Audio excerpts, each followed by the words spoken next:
Hello everybody and welcome to Full Throttle Tuesday with SRI Supplies. I'm with Kenny Coldsbeck today of Kenny's Components in Mooresville, North Carolina. Kenny, tell us a little bit about your business that you're running here. We do composites. We're kind of a job shop for composites. We don't do a lot of production stuff. We do a lot of one-off stuff. Like a lot of things, we started in the racing industry, was a mechanic, fabricator, somehow got involved in composites, carbon fiber. It's just another form of fabrication for me, so we're kind of like a fabrication shop, but with carbon fiber. What are some of the things that you produce on a regular basis? On the regular basis, we do some safety devices for Simpson products. Their head and neck restraint systems. We do some stuff for Shelby, some cold air packages that is a weekly product that we do. Other than that, we're into doing a racing seat that we developed for the late models and the sprint cars in the dirt market. It's transformed over into the pavement market.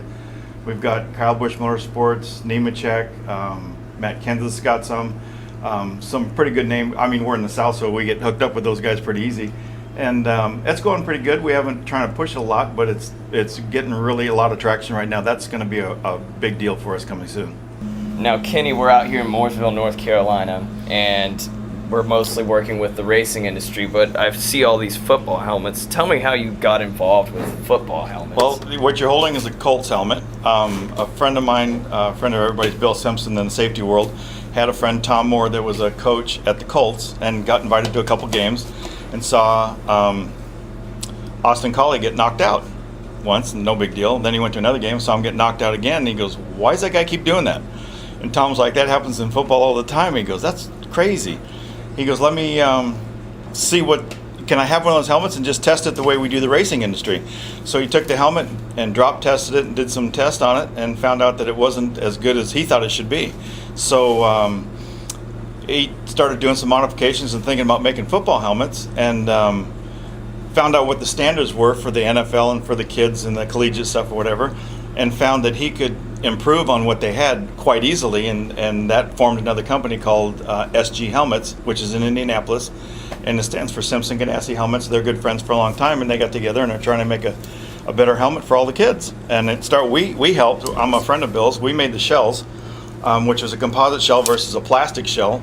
This whole helmet that they're all wearing is mostly out of plastic. The inside, the outside, everything's plastic except for the face guard.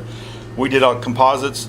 Bill took a lot of the racing industry technology with the liner that we use in the racing helmets, and then the shell that we use in the racing industry, and it made a helmet that was 3 times better in the drop numbers, the test numbers, and half the weight.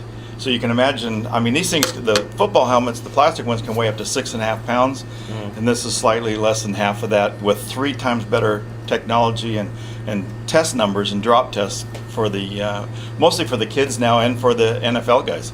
Gotcha. Well, that's awesome, with all the stuff going on with concussions and the big controversies going on with that. Huge. It's crazy that, some of the progress is happening right here in Mooresville. When he started this project, it was kind of sad. It seemed like this technology was maybe 30 or 40 years old, where we know in the racing industry, it changes about every 3 months. Right. And so it was nice to bring that technology into what the football guys are wearing. And I think what you see on TV and everything is a byproduct of, everybody starting to pay attention.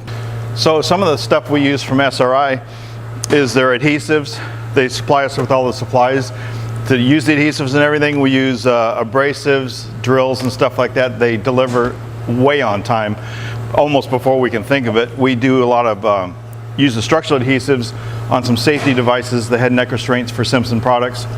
It's obviously structural. It's obviously very, very important since we lost Mr. Earnhardt. Everybody's paying attention to this. This is a weekly product for us. They supply us, keep us up to speed, obviously with the best products. Some other things we do with the adhesives structurally is we make a composite wheel for the Bondio midgets for a chili bowl, and we use their adhesives to bond the aluminum centers, and it holds the bearings and all that kind of stuff, which I think is the only composite wheel in dirt racing, if not pavement racing also. But we've been running these wheels for about 4 years, no failures, no nothing. Just a wonderful, wonderful partner of ours is SRI here at Kenny's Components.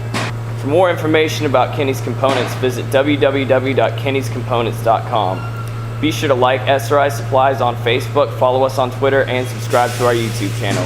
Kenny, thank you so much. Dude, I appreciate it. Thanks for coming by.